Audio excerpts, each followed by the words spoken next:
이제 오늘로서 계시록은 마지막 시간입니다. 2018년 7월 11일부터 시작했으니까 한 1년 8개월 된 것 같네요. 벌써 한 달, 1년이 훌쩍 지난 것 같아요. 그래서 오늘 끝난다고 끝나는 것이 아니고 이제 여러분이 보고 들었던 말씀을 잘 마음에 새겨서 진짜 제대로 종말의 시대를 살아갈 수 있는 여러분 되기를 바랍니다. 나중에 오후에 좀 시간이 되면은 한 1년 8개월이는 한 6개월 만에 이렇게 딱 성경 공부식으로 다시 한번 반복해서 그렇게 하도록 하겠습니다. 자, 21장 요 후반부에는 계시록의 결론 부분이라고 우리가 말씀드렸습니다.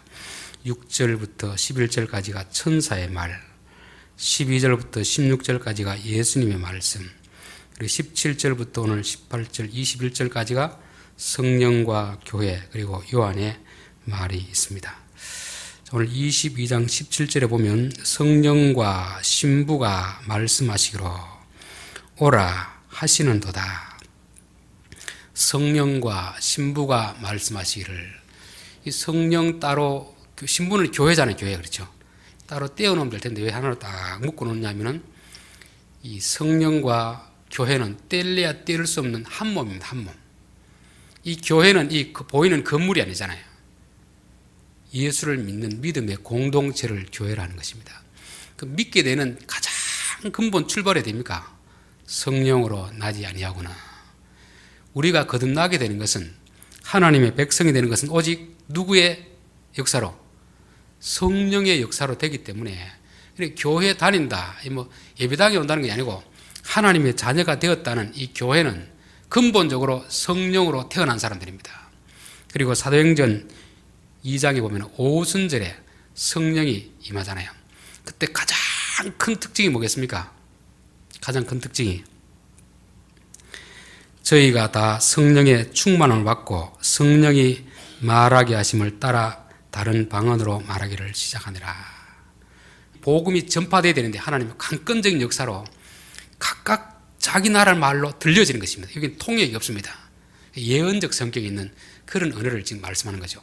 이거는 그런 강권적 역사이기도 하고, 저는 또 개인적으로 봤을 때는 우리가 성령에 충만하면 말이 바뀐다, 저는 그렇게 믿습니다. 교회는 자기 생각을 말하는 것이 아니고 성령이 말하게 하심을 따라 말한다. 저는 이게 진짜 교회라고 믿습니다. 성령과 교회가 다른 말을 하면 안 돼요. 여러분, 머리에서 지시를 내리면 머리가 지시되는 대로 행동해야지. 머리에서는 팔을 명령하는데 팔을 가만히 있으면 안 되잖아요. 다리에게 가라고 하면 가야 되잖아요. 다리가 안 가고 있으면 뭐가 됩니까? 이거는 병이 중풍이 걸려요. 중풍, 그렇죠. 교회는 성령 공동체입니다. 성령이 말하게 하심을 따라 말하고 성령이 하게 하심을 따라 하는 것이 이게 교회입니다. 교회. 그렇게 하지 않는 그런 지체는 병든 지체입니다. 병든 지체. 그래서 우리는 항상 성령이 말하게 하심을 따라 말하는 이 훈련을 해야 되는 것이고, 그래서 성령과 신부는 한 몸입니다. 한 몸. 한 몸이기 때문에 한 말을 하는 것이, 성령이 말하고 교회가 말하는 게 다른 것은 아니라는 것입니다. 그래서 우리 예수 믿는 사람은 내 입에서 나오는 말이 성령이 하게 하시는 말인가, 내가 하고 싶은 말인가. 물론 그것이 성령이 하고 싶다는 말 일치하면 괜찮은데, 성령이 하는 말과 반대되는 그런 말을 성령의 이름으로 한다고 이렇게 하는 것은 거짓말하는 것입니다. 그렇죠?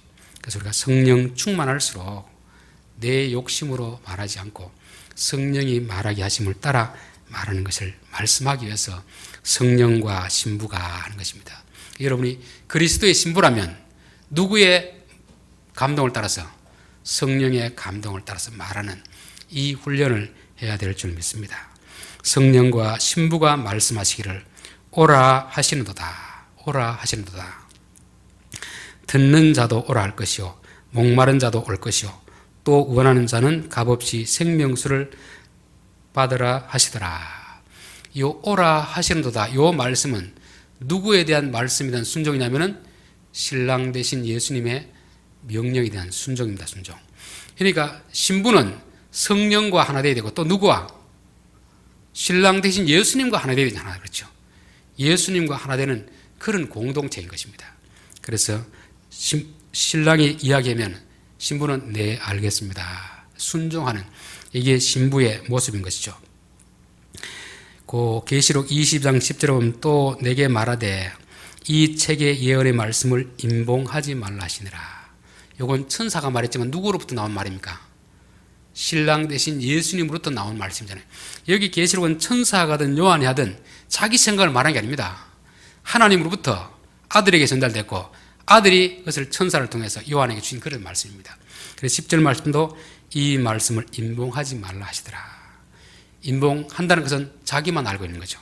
하나님이 열어주고 가르쳐줬으면 어떻게 됩니까? 이제 다른 사람들에게도 알려줘야 되잖아요. 근데 교회가 딱 임봉하고 나만 알아야지 이렇게 하면 신랑의 말에 반대하는 것입니다. 그래서 오라 초청하는 건 뭐냐면 우리가 알고 있는 이 진리를 너희들에게도 알려주겠다 초청하는 이걸 말씀하고 있습니다. 그래서 이게 교회가 해야 되는 사명입니다. 사명. 임봉하지 말라. 그러니까 오라. 너희들 다 누구든지 다 오라. 이렇게 초청하는 것입니다. 그래서 예수님도 누구든지 다 내게 오라 말씀하잖아요. 교회도 모든 사람들에게 열려있는 공동체가 되어야 됩니다. 복음을 전할 때 부자에게는 전하고 가난한 사람에게는 안 전하고 똑똑한 사람에게는 전하고 많이 배우지 못한 사람은 안 전하고 이렇게 차별해서는 안 되겠죠. 이거는 신랑 대신 주님의 뜻이 아닙니다. 오라 하는 것은 모든 사람들에게 차별 없이 전하라 그런 뜻인 것입니다. 이 신천지 보니까 등급을 나눈답니다. 전도할 때 A 등급, B 등급, C 등급, D 등급 해가지고 그리고 D 등급 맞는 사람들은 전도하면 안 된답니다. 나이 많으신 분, 가난한 사람, 병든 사람, 게으른 사람, 또 복음을 알고 싶어하는 열정이 없는 사람 이런 사람은 신천지 가고 싶어도 못 간대요. 전도 대상자에서 딱 등급을 매겨가지고 청년, 돈이 많고 진리를 알고 싶은 열정이 있고 이런 사람들은 A 등급입니다. 가장 우선 타겟으로 포기해야 될 그런 대상인 것입니다. 근데 교회는 그런 게 없습니다. 나이 든 사람이나 병든 사람이나 가난한 사람이나 차별하지 않고 오라 할 것이요. 그래서 우리 예수 믿는 사람은 전도할 때 사람 보고 차별하면 안 됩니다.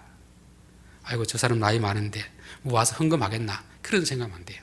신랑이 오라 그냥 모두에게 차별 없이 열려있는 것을 말씀하고 있습니다.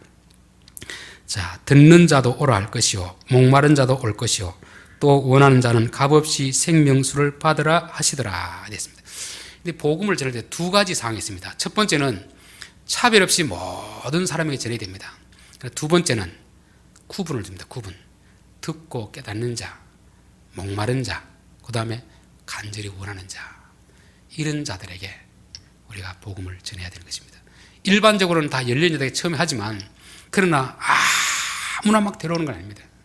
그 중에서 복음을 듣고 가치를 아는 사람들 그리고 내가 정말 진리에 대해서 의해 주려고 목말라는 사람들 그러니까 내가 꼭 복음을 배워야 되겠다 들어야 되겠다 이 의지가 있는 사람들 이런 사람을 초청하는 것입니다. 이 두 가지 면이 다 있습니다. 앞에 면만 보면 어떻겠습니까? 아무나 다 데려오는 거잖아요.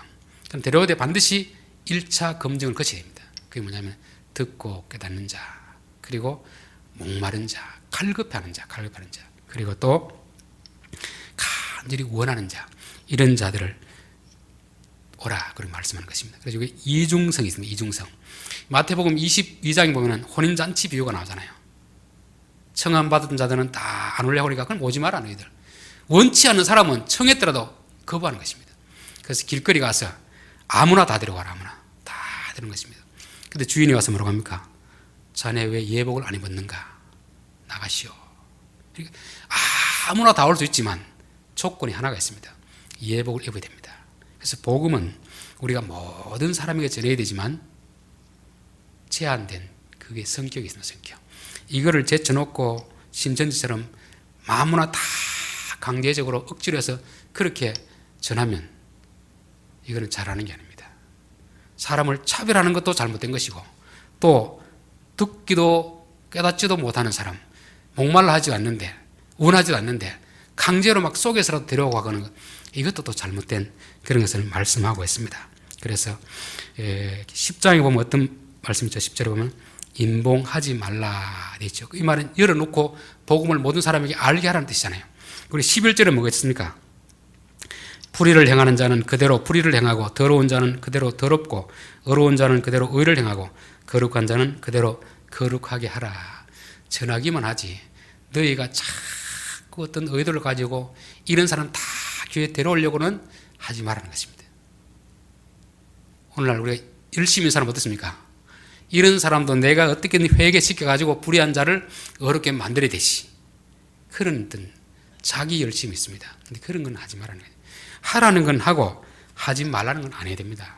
이게 복음을 전하는 자의 가장 중요한 것입니다. 자, 그걸 좀 더 확대해서 말씀하는 것이 18절입니다. 내가 이 두루마리 예언의 말씀을 듣는 모든 사람에게 증언하노니 만일 누구든지 이것들 외에 더하면 하나님 이 두루마리에 기록된 재앙들을 그에게 더하실 것이요. 요한이 경고를 하고 있습니다. 경고. 근데 우리가 성경은 자꾸 떼어서 보면 안 됩니다. 같이 봐야 되거든요. 문맥적으로 같이. 그렇죠. 요 18절은 앞에 내용이 뭐였습니까? 17절과 18절을 딱 떼어놓고 보면 될까요? 안 될까요?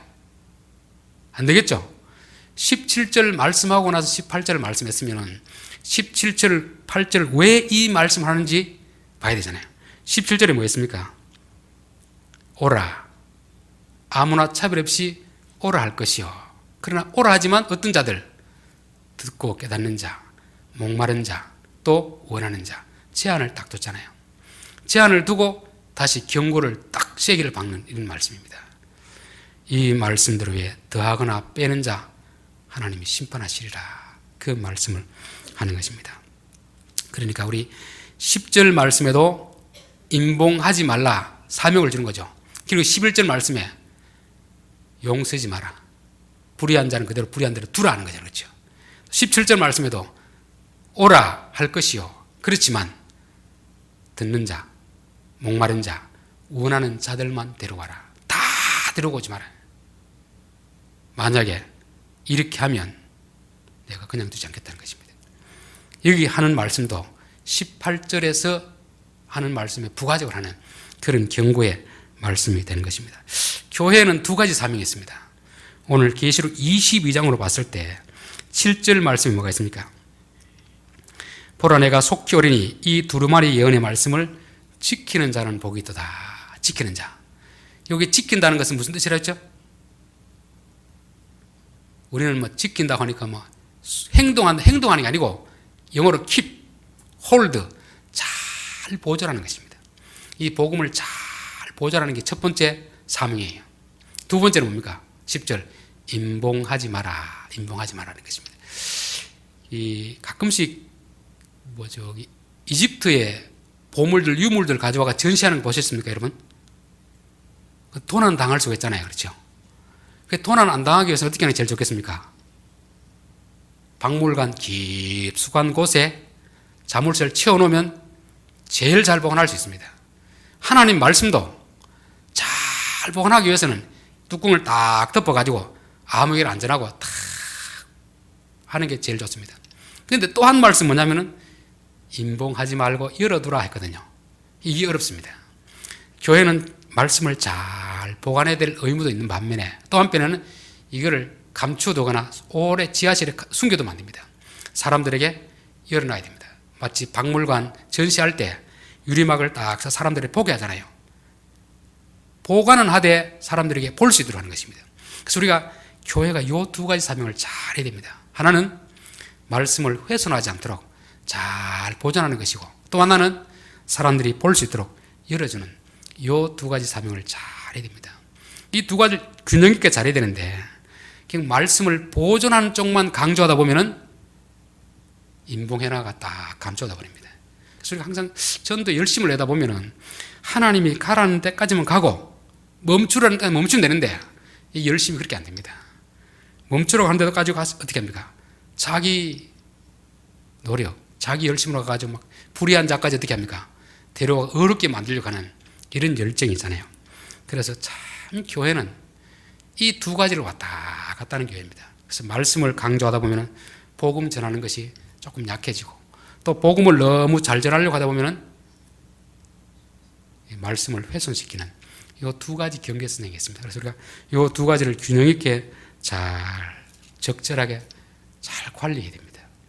복음도 훼손하지 않고 또 임봉하지도 않고 사람들에게 다 증거하되 복음도 지키면서 요 두 가지를 적절하게 잘해야 되는데, 이 복음의 말씀을 더하고 빼는 이유는 왜 그러냐면 복음을 전하기 위해서 말씀을 더하고 빼는 것입니다.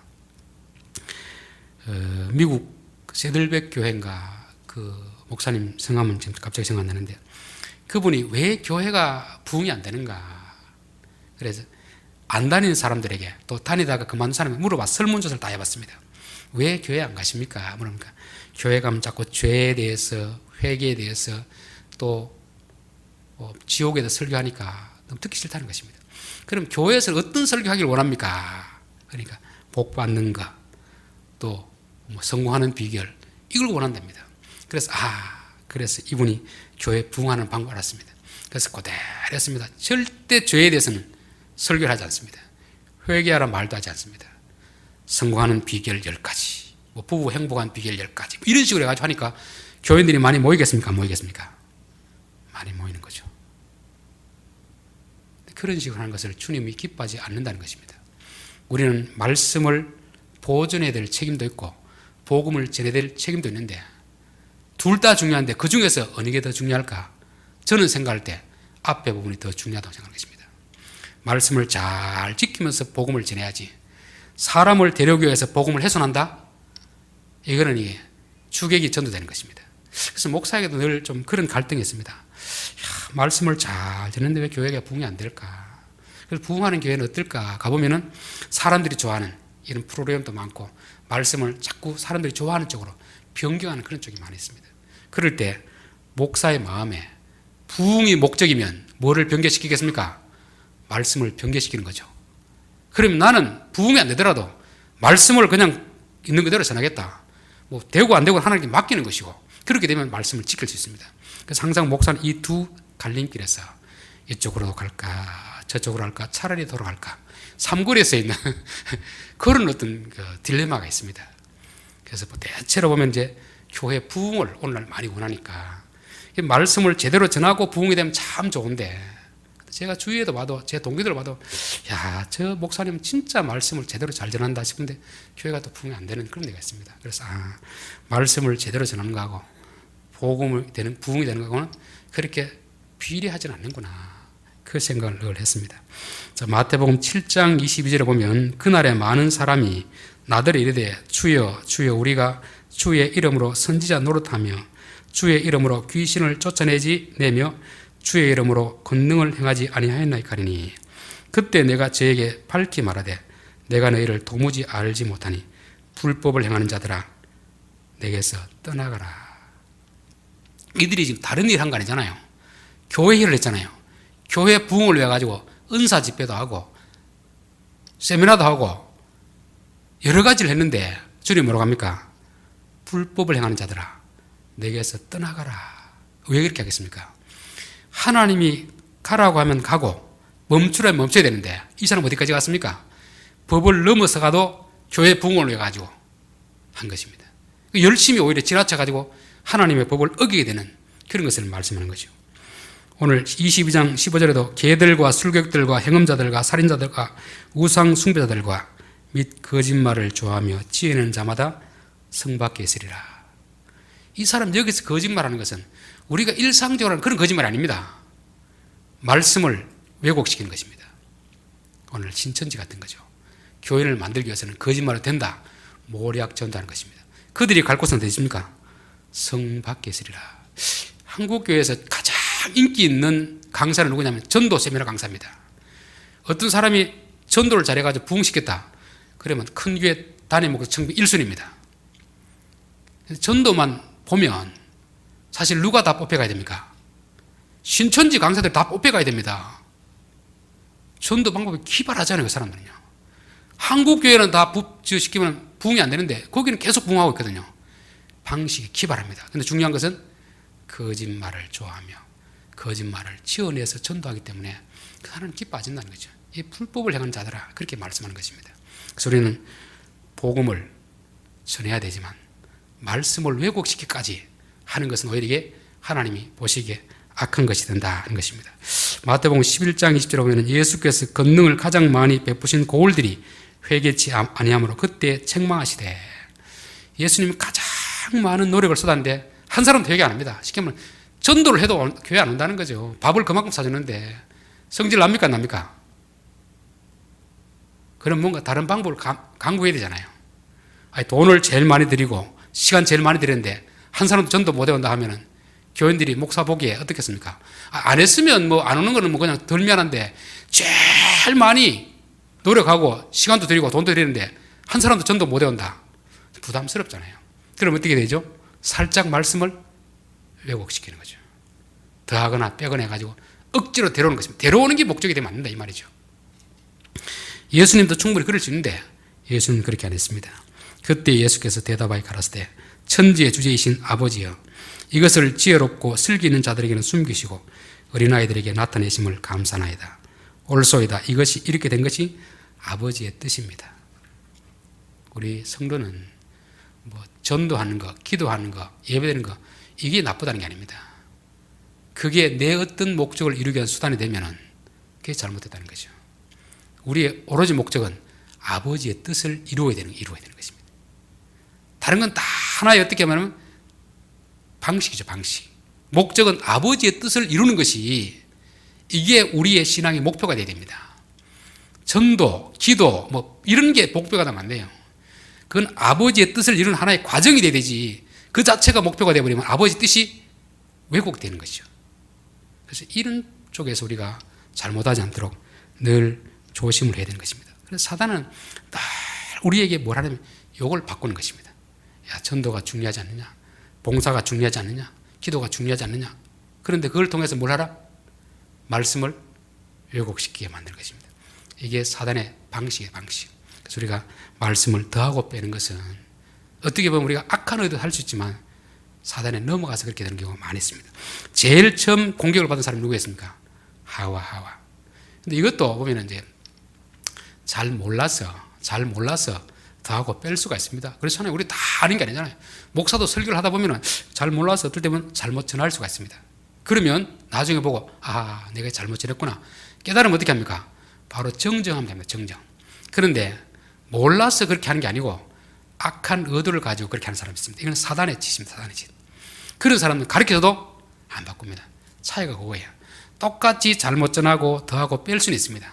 그런데 이 사람이 몰라서 그랬는지 의도적으로 했는지 시험해보는 기준은 뭐냐면 바른 걸 가르쳐줬을 때 고치면 그 사람은 몰라서 그런 것입니다. 그런 사람은 용서받을 수 있어요. 그런데 가르쳐도 안 고치면 의도적으로 자기 어떤 목적을 이루기 위해서 말씀을 훼손시키는 것을 말씀하는 것입니다. 하나님은 아담과 하와에게 선악과를 먹지 마라. 먹으면 정령 죽으리라. 반드시 죽으리라. 이렇게 말했습니다. 근데 하와는 뭐라고 하냐면은 하나님 말씀에 먹지도 말고 만지지도 말라. 죽을까 하노라. 하나님 만지지 말라는 명령을 했습니까? 안 했습니까? 이건 안 했습니다. 이건 누가 더하는 겁니까? 자기가 그 말씀에 더하는 거죠. 죽을까 하노라는 것은 반드시 죽는다는 말씀을 빼게 하는 거죠. 그래서 말씀 보면 해석을 보면 더하거나 빼거나 이렇습니다. 사단은 어떻게 더하느냐면 너희에게 동산 모든 나무의 실과를 먹지 말라고 하더냐. 하나님은 모든 나무의 실과를 먹되 한 그루의 나무 선악과 먹지 말라고 했잖아요. 근데 마귀는 뭐라고 합니까? 모든 것을 먹지 말라고 하더냐. 더하게 해서 더하게. 하나님 말씀에 더하기라고 그렇게 된 거죠. 또 너희가 결코 죽지 아니하리라. 하나님이 죽는다는 말씀을 싹 빼버린 것입니다. 그리고 하나님처럼 되리라. 하지도 않는 말씀을 더하게 하는 것입니다. 그래서 말씀이 있으면 그대로 이렇게 보존해야 되는데 여기다 내 생각 넣고 빼고 이렇게 되면 이게 하나님 말씀이 아니고 완전히 찌그러져 버린 거죠. 찌그러지는 거죠. 이제 제가 컴퓨터 포토샵이라는 게 있는데 이게 뭐냐면 사진을 보정하는 게 있습니다. 보정. 이렇게 보면 이제 사진은 좀 얼굴이 좀 많이 크면 조금 찌그러질 수 있습니다. 날씬하게 할 수 있습니다. 눈도 적으면 좀 키울 수 있습니다. 여기에 그런 게 있는데 그런데 교정하고 나면은 그 얼굴이 본래 사람이겠습니까? 다른 사람이 되겠습니까? 그래서 아무리 교정해도 잘한다 해도 원래 모습 때 교정한 걸 하면 딴 사람이 되어버립니다. 하나님 말씀은 있는 그대로 우리가 받아들여야지 자꾸 더하고 빼고 코 자꾸 높이고 눈 크게 오고 이러다 보면 이 말씀이 완전히 왜곡돼가 이게 마귀의 말이 돼버려요. 하나님 말씀 있는 그대로 우리가 받아들여야 됩니다. 우리가 수긍하지 못하더라도 그대로 인정하고 받아들여야지. 내 마음에 안 든다고 빼고 더하고 이러면은 이게 하나님 말씀이 아닌 마귀의 말이 되어버리는 것입니다. 그래서 노아 방주를 만들 때도 창세기 6장 22절에 노아가 그와 같이 하나님이 자기에게 명령하신 대로 다 준행하였더라. 자기 마음대로 뭐 키우고 창틀 넓히고 아름다운 것만 안에 넣고 이게 아닙니다. 그냥 명령하신 대로 하는 게 이게 말씀 순종입니다. 출애굽기 39장 42절에도 여호와께서 모세에게 명령하신 대로 이스라엘 자손이 모든 역사를 마치매 법궤 성막을 지을 때도 말씀하신 대로 그대로 짓습니다. 우리는 시킨 대로 그대로 합니까? 자기 생각대로 합니까? 남편이 이렇게 이야기하면 아내가 그대로 남편 시킨 대로 합니까? 아니면 자기의 생각을 해가지고 이렇게 합니까? 이해가 잘 안 되시는 모양이네. 남편이 저녁에 라면 한 그릇 먹고 싶다 하면 라면을 끓여줍니까? 라면은 몸에 해로우니까 다른 걸 줍니까? 이게 순종이 아니라 불순종이 되는 거죠. 예수님 말씀하신 그대로 더하거나 빼지 말고 그대로 하는 걸 원하는데 우리는 자꾸 더하기 빼기 더하기 빼기 이렇게 하는 것입니다. 그래 되면 이미 그것은 이제 하나님 말씀이 아닌 마귀의 말이 되게 되는 것입니다. 자, 이런 사람이 어떤 벌을 받게 될 것인가? 18절 누구든지 이것들 외에 더하면 하나님 이 두 마리에 기록된 재앙들을 그에게 더하실 것이요. 이 말씀에 자꾸 자기 생각을 더 붙이면은 이곳에 있는 재앙을 어떻게 한다는 겁니까? 너희들 더해서 받게 될 것이다 말씀하고, 또 이 말씀에서 빼면 거룩한 성의 참여함을 제하여 버리시리라. 좀 부담된다고 죄에 대해서, 회개에 대해서, 지옥에 대해서 아무 말 안 하고 싹 빼고 이야기하면은 너희들 거짓말을 좋아하는 자니까 성 밖에 있으리라는 것입니다. 우리가 전도를 할 때도 말씀하신 그대로 전해야 됩니다. 그렇죠? 손에서 사람이 와도 다행이고 안 와도 다행이에요. 뭐 오면 감사하고 안 와도 그만입니다. 왜? 우리가 할 수 있는 복음을 전하는 그것이지, 이 사람을 오게 하는 게 목적이 돼가지고 말씀을 변개시키면 안 된단 말이죠. 변개시키면. 그러면 아무리 전도를 많이 했더라도 말씀을 변개시켜서 전도했으면 그 사람은 뭐가 됩니까? 불법을 행하는 자들아, 너희들은 성 안에 들어오지 마라. 우리가 제한받는 그런 말씀하는 것입니다. 두려운 말씀이잖아요. 그렇죠? 그래서 우리가 늘 복음은 잘 보존해야 됩니다. 보존만 한다고 너무 감추어도 안 되고, 사람들이 열어놓대. 우리의 의지를 가지고 너무 사람을 인위적으로 끌고 오려고 말씀을 훼손하는 것도 큰 죄가 된다는 것입니다. 그래서 우리는 성령의 감동 주시면 복음을 전하면 그냥 전하면 되는 것입니다. 오면 감사가 되고 안 와도 하나님 나는 전했습니다 하는 거잖아요. 이사야 선지자가 그런 게 있잖아요. 누가 주를 위해 가겠습니까? 제가 가겠습니다 할 때 하나님 모르겠죠? 가서 복음을 전해야 돼. 듣기는 들어도 깨닫지 못하게 해라. 이게 말이 안 되잖아요. 우리는 어떻게 하면 그럴 때 내가 가서 전하면 다 사람들 막 뒤집어지고 회개하고 부흥이라도 해야 될 거 아닙니까? 그래야 될 텐데 듣기는 들어도 깨닫지 못하도록 해라. 혹시 네가 너무 잘못 전해가지고 이 사람 회개하면 내가 안 된다는 게, 내가 입장 난처하다. 그럴 때는 어떻게 해야 됩니까?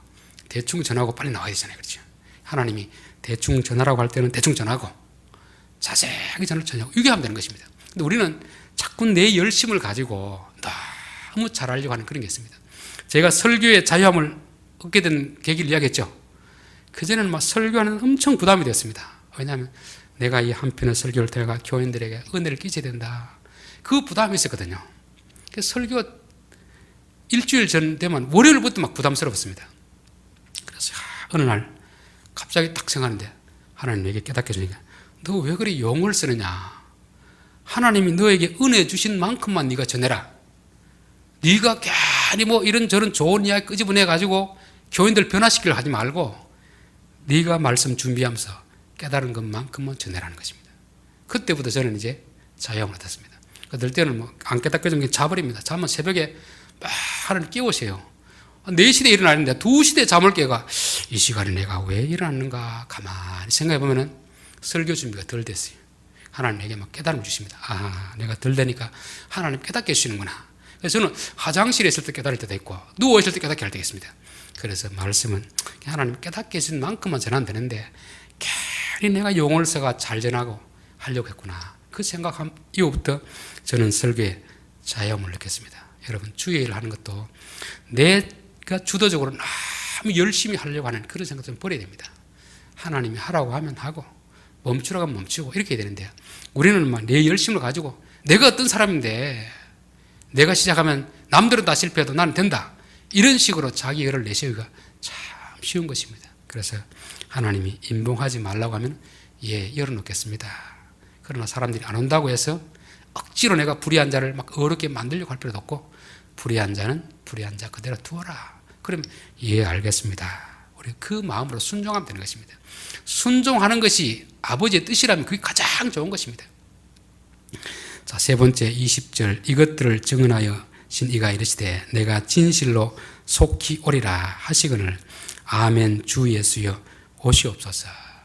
속히 오리라 속히 오리라. 요거는 제가 주일날 마가복음 설교할 때 말씀드렸죠.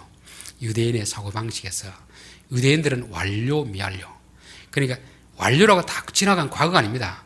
먼 미래에 되어질 일이라도 확정된 일은 완료를 씁니다. 그 속기오리라는 것은 예수님의 재림은 불변한 거잖아요. 이미 정해진 거잖아요. 그러면 속히 오리라면 언제 올지는 몰라도 오는 것입니다. 그러면 우리는 항상 준비하면서 하는 것입니다. 준비가 되면 내일 오든 10년 후에 오든 100년 후에 오든 걱정이 없잖아요. 근데 먼 후일로 온다고 생각하면 준비를 안 하고 지내는 것입니다. 그래서 언제 옵니까? 자꾸 물어본다는 건 무슨 뜻이냐면 준비가 안 됐다는 것입니다. 죽음이라도 마찬가지잖아요. 안 죽는 사람 없잖아요. 다 죽잖아요. 언제 죽을지 모르잖아요. 근데 가장 지혜로운 사람은 내일 내가 죽을지도 모른다. 그 마음을 가지고 하루하루를 살아가면 그 사람은 헛되게 시간을 보내지 않습니다. 나는 뭐 10년, 20년, 한 50년을 살 것이다. 그렇게 되면 이 시간들이 다 허송세월하는 그런 세월이 되는 거죠. 죽음에 대해서도 재림에 대해서도 확정된 것은 반드시 이루어지니까 뭐 미래에 온다는 생각할 필요 없이 내일 오더라도 준비할 수 있는 그런 마음으로 살아야 되는 것입니다. 그래서 여러분 갈로를 해놓으십시오. 내가 속히 오리라 그 뒤에 딱 가지고 너는 준비되었느냐 이거 말씀하는 것입니다. 내 속히 지금 가야 되는데 보니까 준비가 덜 됐네. 주님이 속히 오리라 해놓고 안 오시는 이유는 왜 안 옵니까? 우리가 준비가 덜 됐기 때문에 못 오잖아요. 여러분 주님이 빨리 오시는 게 좋을까요? 좀 천천히 오는 게 좋을까요? 준비가 다 된 사람은 빨리 오는 게 좋고 준비가 덜 됐으면 조금만 미뤄주십시오. 한 달 후에 오십시오. 이렇게 할 수 있잖아요. 주님이 속히 오리라는 것은 너 아직 준비가 덜 됐는데 좀 준비 좀 해라 이렇게 하는 것입니다. 그래서 이 말씀을 드리면서 왜 2000년 전에 오신다고 아직까지 안 오십니까? 이런 말을 할 게 아닙니다. 그건 말귀를 못 알아듣는 사람입니다. 속히 오리라는 것은 나는 빨리 가고 싶은데 너가 준비가 되었느냐 그걸 물어보는 것입니다. 자, 22장 21절 주 예수의 은혜가 모든 자들에게 있을지어다. 주 예수의 은혜가 모든 자들에게 있을지어다. 계시록 1장 5절에도 예수 그리스도로 말미암아 은혜와 평강이 너희에게 있기를 원하노라. 계시록을 처음 시작할 때도 마칠 때도 주 예수의 은혜가 너희에게 있을지어다.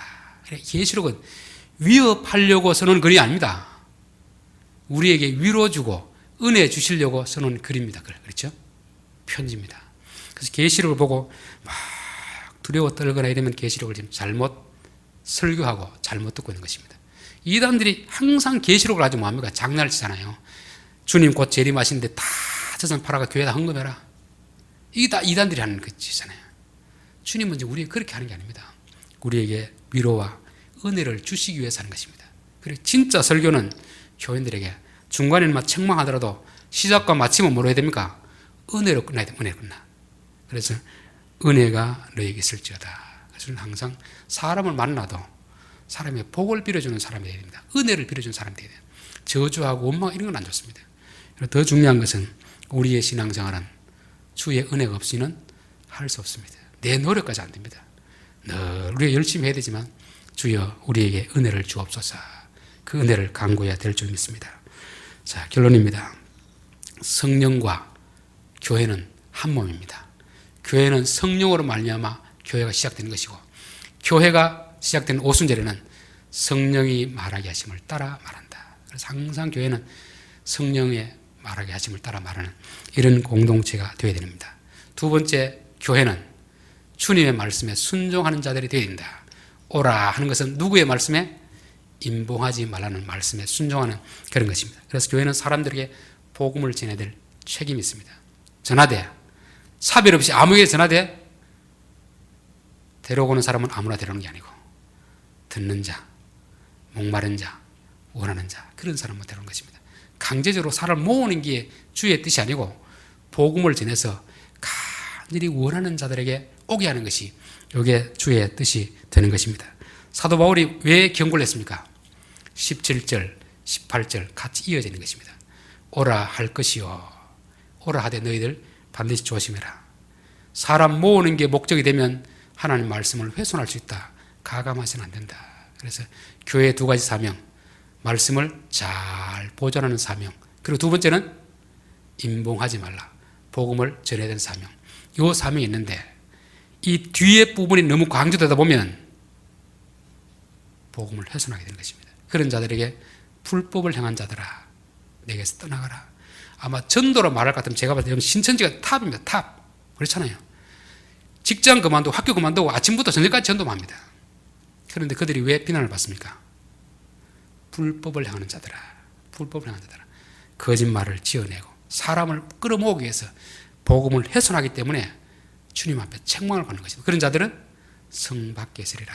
그래서 우리는 주님이 가라고 하시면 가고 멈추라면 멈추고, 이게 우리의 자세가 되는 것입니다. 속히 오리라 하는 말씀 뭐였습니까? 빨리 가고 싶은데 너희들 준비되었느냐? 우리는 주님이 온다는 사실은 확정적인 것입니다. 단지 언제 오는지는 몰라요. 그래서 언제 오는지 그거에 관심 두지 말고 내일 오더라도 준비하고 사는. 그래서 죽음도 마찬가지네. 언제 죽을지 모르지만 내일 죽음이 와도 후회하지 않는 그런 삶을 하루하루 살아가야 되는 것 되듯이, 주님이 언제 재는 것도 지금 관심 안 가져도 됩니다. 그건 주님이 알아서 할 일이고 우리는 내일 와도 준비가 된 그런 삶을 살아야 될 줄 믿습니다. 그리고 끝은 뭘로? 주의 은혜가 너에게 있을지어다. 항상 우리 성도들은 사람 만날 때도 복을 빌어주고 끝낼 때도 복을 빌어주고 은혜로 시작하고 은혜로 끝을 내야 됩니다. 우리 신앙생활은 내 의지로 만듭니다. 주여 우리에게 은혜가 필요합니다. 우리 교회도 은혜가 필요합니다. 한국에도 은혜가 필요합니다. 은혜를 내리시옵소서. 그래서 신앙생활 모든 삶에서는 은혜가 필요한 것을 말씀하고 있습니다. 기도드리겠습니다.